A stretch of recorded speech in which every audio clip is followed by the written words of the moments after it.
Hello and welcome to this video for registered social care workers and social care managers and those working in the social care field.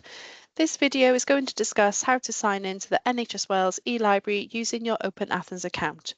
If you don't already have an Open Athens account, please see the previous video where we discuss the registration process.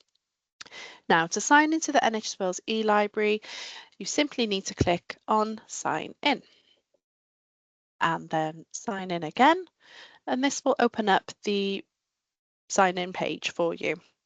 Now there are two options that you'll see here. The first is just for NHS Wales email address account holders.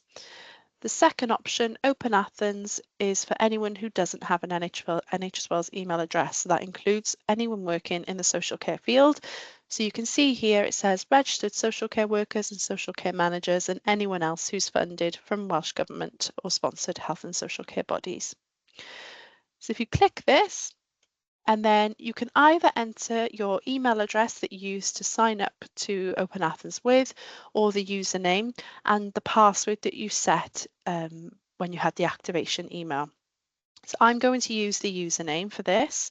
So CYM test 05, but again, you can use the email address if you wish, if you prefer.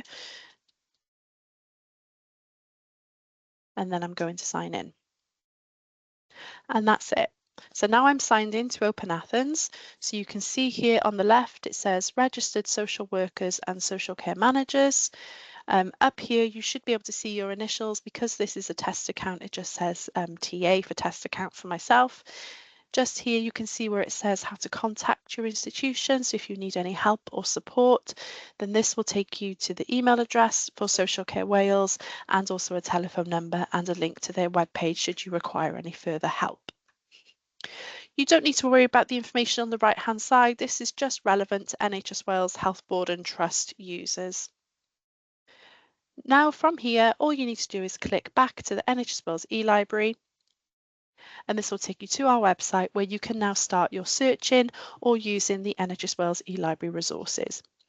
This will be discussed in the next video, so please follow along for more. Thank you.